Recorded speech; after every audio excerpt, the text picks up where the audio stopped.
Welcome to Get Moving TV. I'm Dr. Chris Landon and I serve as your host. Here in Ventura County, we're really trying to let the world know about everything that we do here and our capabilities. That's going to require some things coming from the university, some things coming from the entertainment industry, and coming here to Ventura County to take advantage of everything that we have here in terms of innovation and innovators, business, and so forth. So we're going to hear today from Chris Collins. So, Chris, welcome. Thank you. Whereabouts did you come down from? I came to Ventura County because of a relationship meeting you, and I found you to be an incredible leader for the county itself, and an incredible cheerleader, and I mean that in a very, very respectful way. And I didn't really truly understand Ventura County's benefits until after spending time with you and learning a lot of the people that I've met in the area. And it really is a great area. I'm very excited about it. I live outside Sacramento in Fair Oaks, which is a county city. And in my life, I've lived a lot of places, but I've always come back to California. And I have a great love for California because of the diversity, both from where I'm at in Northern California in the valley, at the base of the Sierras, to here, Southern California, where here's Ventura County, this gem, which is 20 minutes this way to Santa Barbara, 20 minutes this way with no cars on the road to LA, and it's beautiful. It's its own gem. So I'm really happy to be here today. And we started with AJ Rippin from Florida. Yes, we did. Who heard me in the same kind of way and said, right. I think we can put some people together. So yeah. I'm a connector, and you're a connector too. So yeah. We've started on trying to find out where we have mutual interests. Absolutely. And of course, I'm very Ventura-centric, and you're kind of more world-centric than anything. So let's start with kind of where we started with AJ, which is on the film scene. Yes. But let's work a little further back. Okay. You were in radio. I was. I can tell from your voice there. Thank you. And kind of where we started, as we started a conversation, is what I want to do with our Radio Indigena here. Yep. That podcasting, that having that individual person in the neighborhood who's keeping track of things, yep. Even if they're not very good at what they do, right. Then at least it's a start. And we just went through our fires. I yep. would have loved to know what was going 2 blocks over in Ojai, and what's happening in Camarillo to my friends' neighborhoods and so forth. And yep. so we're starting to work on how to educate people to be better podcasters. Yeah, absolutely. But what's happened to the radio industry? I mean, why don't I have that local news anymore? Well, it's a real problem because, as you said, during the terrible fires that happened, that had people riveted all over the country, and of course praying morning, noon, and night for everybody here, from obviously the residents to the firefighters, and the amazing stories we saw, to the floods then that came after, which obviously is a part of a human disaster because nothing can stop the water that decides to flood down the roads. What's happened is there was a missing quality that could draw together the real story. That's been lost because corporations, in a large sense, took over and tried to corner the radio market. So you had, there were 3 or 4 that were pretty big. Now there are 2 that are big, and there are actually 3 still in the game, but 2 of the 3 are bankrupt. And basically it's a Wall Street play now, where Wall Street now is deciding, what they have to do, how they have to operate, with their cap, and what that includes and what it doesn't include. And when you have a natural disaster like this, if you're not ready and you don't practice those qualities of what the medium is about, the medium was about licensing frequencies, and those frequencies serve the community that they're in. And it's nothing more important than when you have big fires that won't go out, that are being fueled by hot flames, or torrential rain that comes all within 4 days, and you don't have the shrubbery and the trees to back it up. That's when the medium of radio used to be, I think, the most of the immediacy needs. It was even more so than TV, because we could get there, we could talk and create these things, meaning these things of information. And the interesting, you brought up podcasting. If podcasting were in place, people could have used the podcasting networks more efficiently to post updates. So people could then use the podcasting frequencies, and the links and so forth all over to find out. This is update, hour number 12, 13, 14, 15.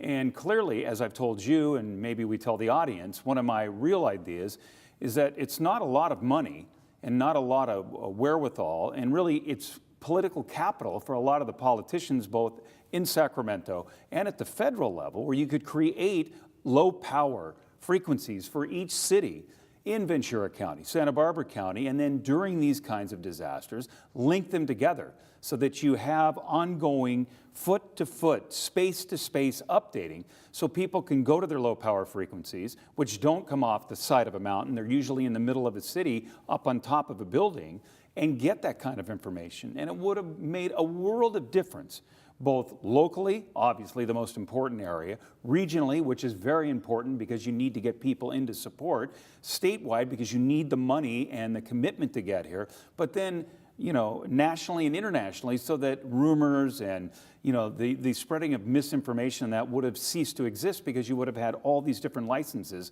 that would have been able to tell the real story from people that were in the middle of the whole event. Well, and the other thing that we're working on with the Mixteco project, of course, is it's got to be in your native language. Absolutely. And so we're at 50% Spanish speaking here in Ventura County. Yep. And then we have the Mixteco, we've got the Zapotec, we've got all the sub-languages. Right. And all those things, those people are working in the fields. And as I would drive by with my box of 500 masks and pass them out, they're working smoke and everything else and taking their lungs without being educated, without people reaching out. So we were able to push that through, but that communication for that interview, an entrevista, for our Spanish-speaking listeners is important as well. Plus, that's that boombox radio that's sitting in sitting in the field. So that's absolutely right, and I mean. This is the most important. They're the front line. They're the first line. So when the smoke comes in, I mean, folks are out doing whatever they do, but primarily people talk about the fact the crops are out there. Well, I mean, this is your line of defense there. I mean, you've got people out that are facing toxic chemicals, you know, toxic air. Second of all, air isn't good when it's toxic and or, you know, dirty air, as they like to say. For anybody in that situation, they're the first line of defense that we would want to get to. People that don't have the access 24/7, maybe not the phones that ring inside of a headphone in your ear to warn you like that. So, and that really is important. That's why you need the native languages. We've talked about this. You know, if they speak one certain form dialect of Latin, they're sure to know maybe the main form of Latin, which would be Spanish. They're going to know words like alto, things like this, to stop, to sense, to look. So absolutely. And this is what radio used to do.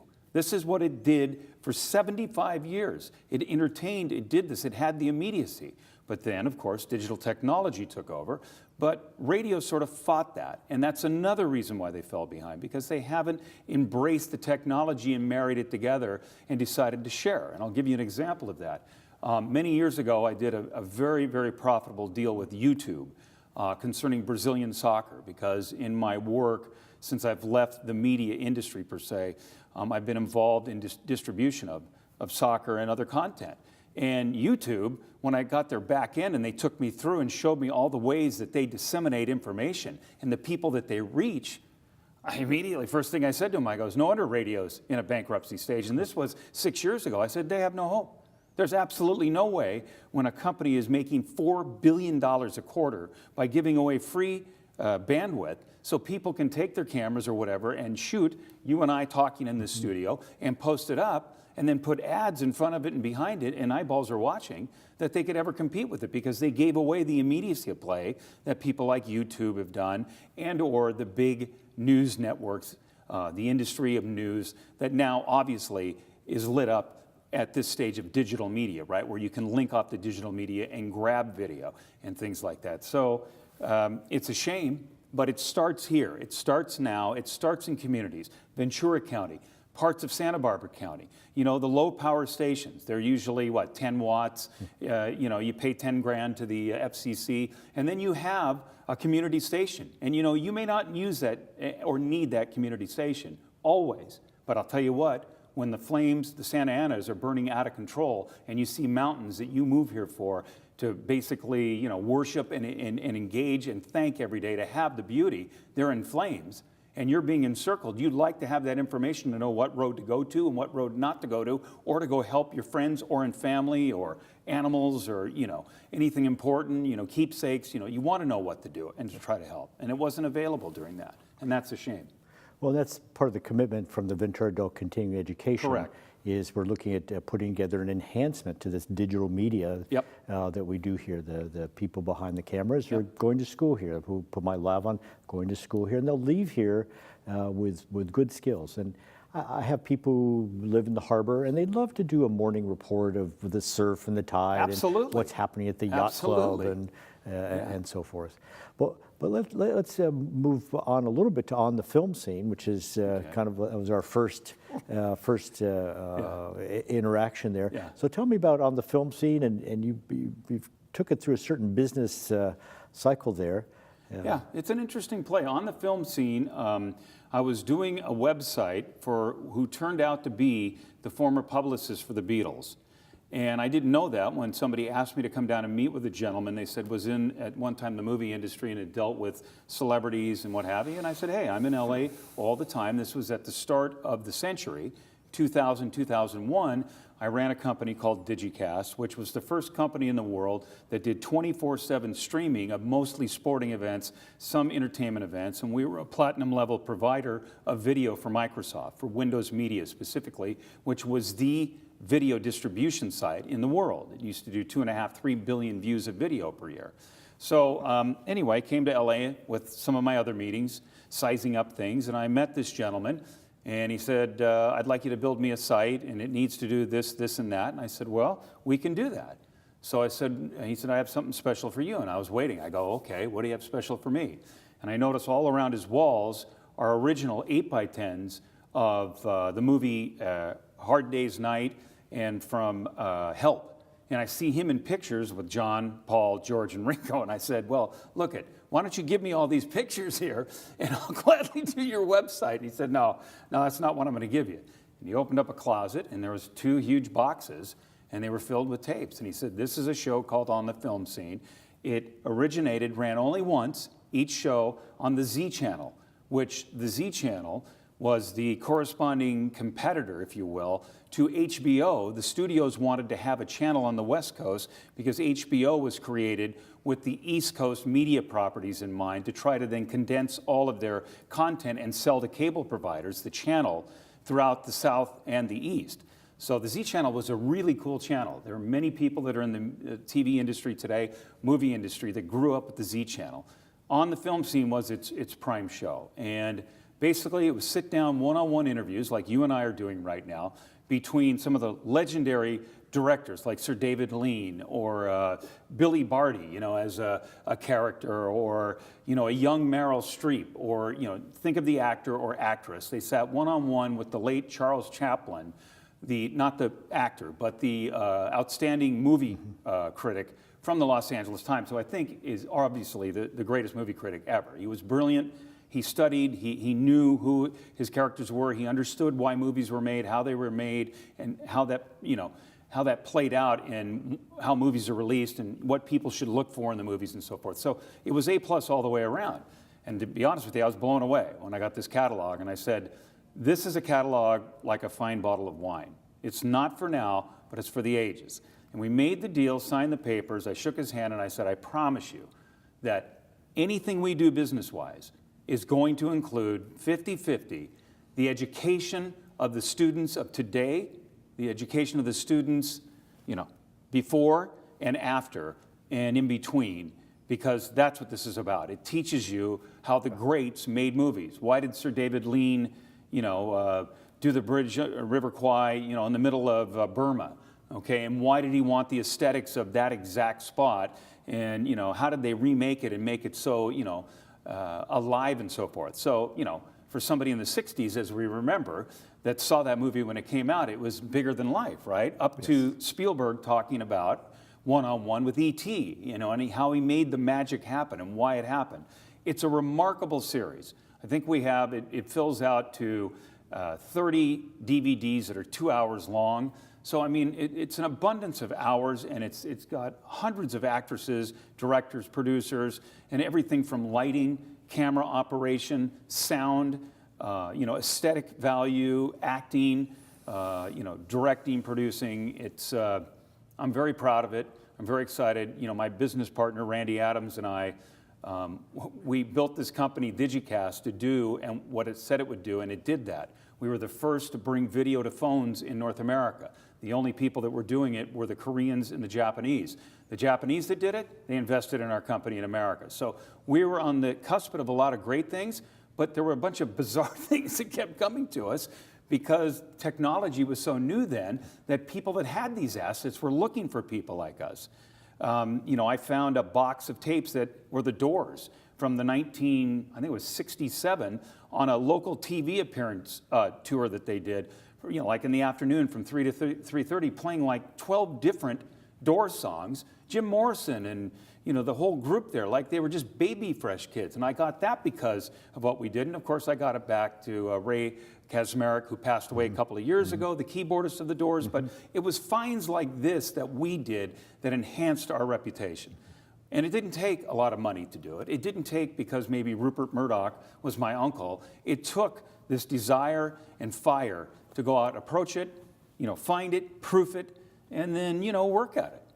I mean, really, that's what our industry is about, right? Well, you've shared some new project. I've tried to hook you up with Yes, people you have. that I know. Yep. And one of them is you have some background with hockey. I do. I was a TV color announcer, analyst, and radio color analyst for 6.5 seasons in the National Hockey League with the San Jose Sharks.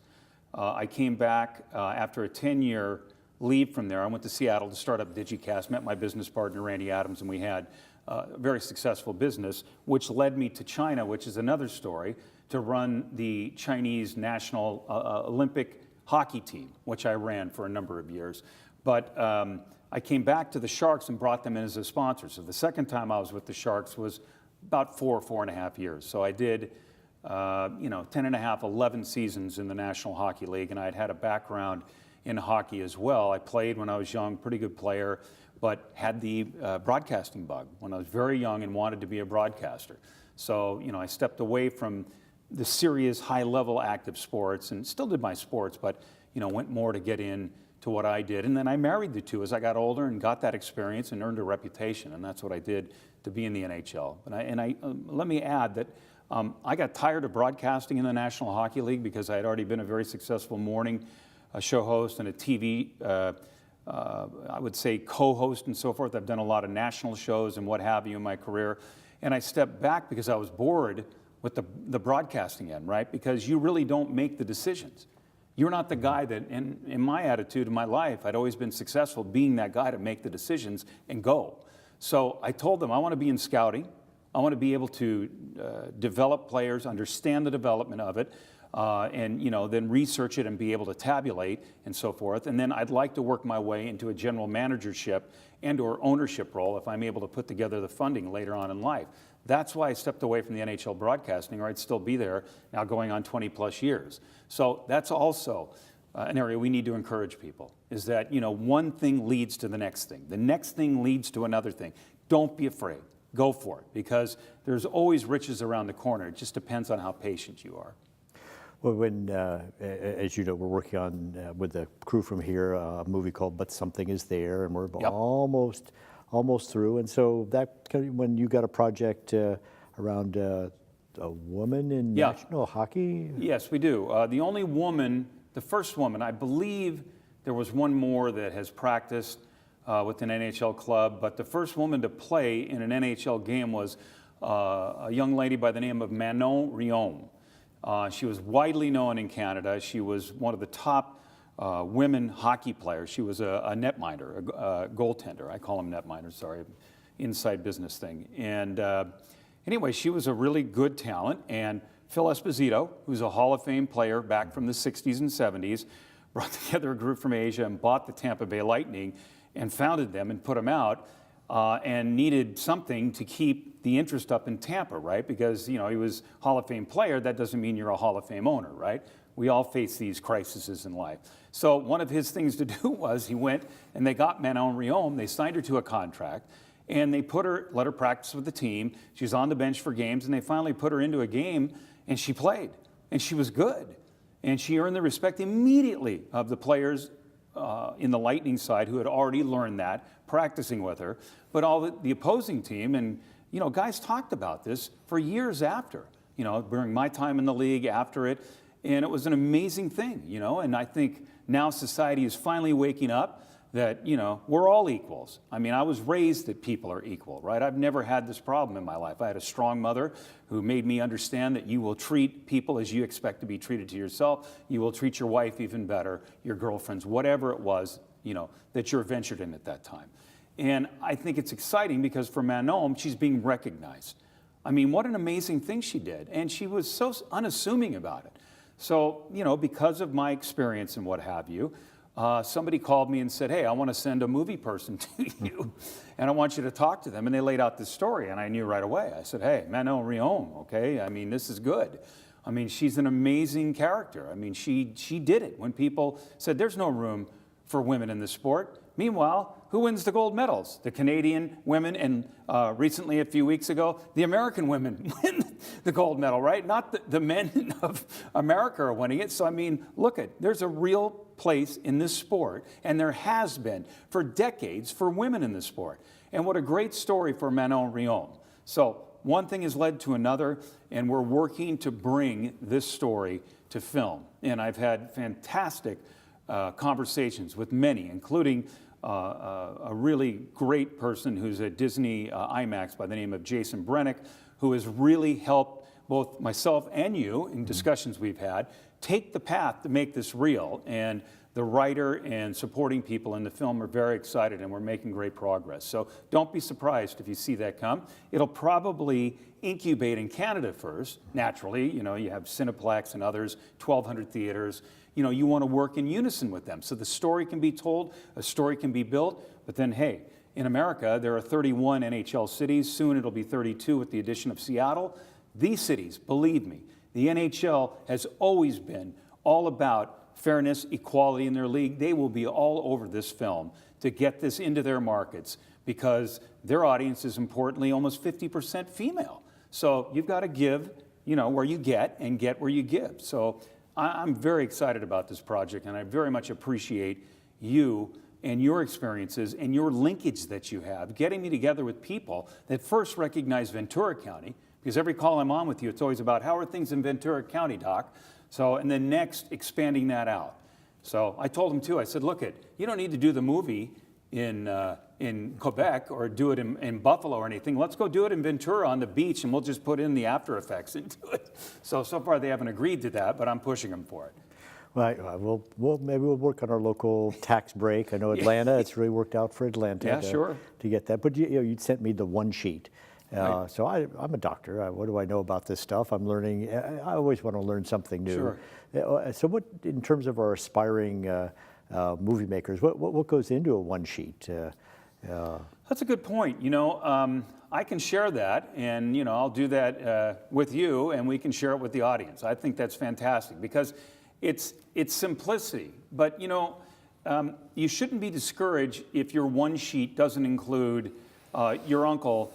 You know, who's a top movie person at, you know, whatever the film company is, okay? Some people get intimidated and they go, well, it's like a resume.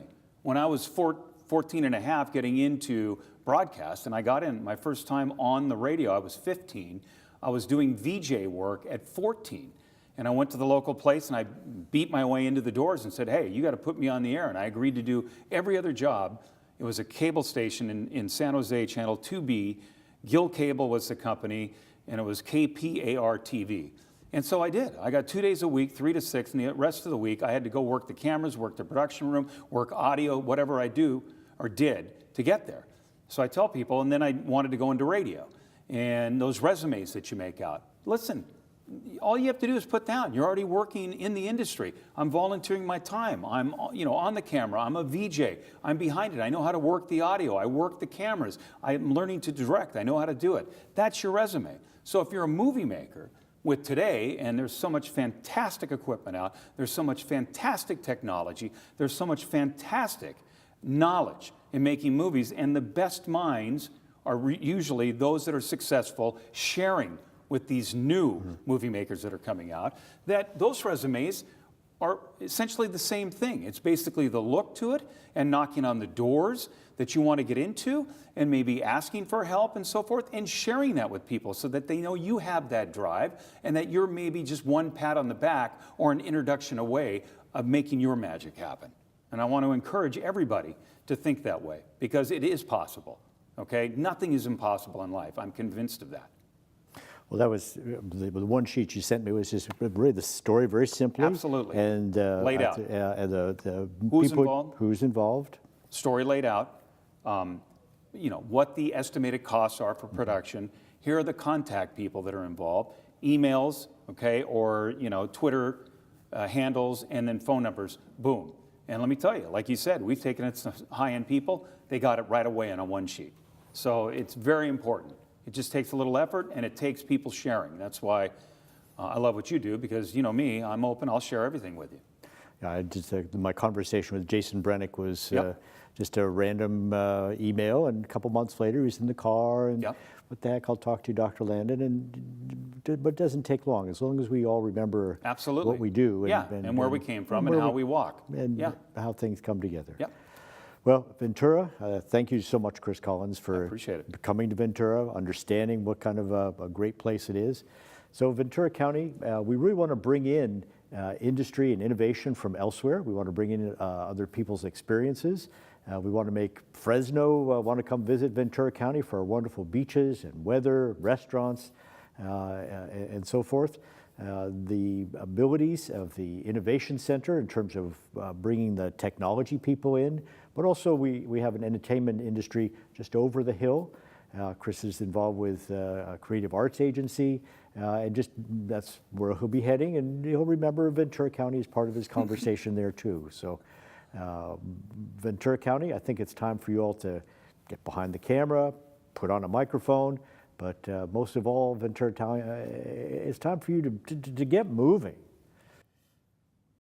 I like the part of it that's invention. You can fall into bad habits and a lack of discipline and fall back on your personality traits too much. Like Betty Davis said, I have to keep proving to myself that I'm any good. I have never experienced this much attention in terms of as simple as recognizability walking down the street. I didn't think that would ever happen to me.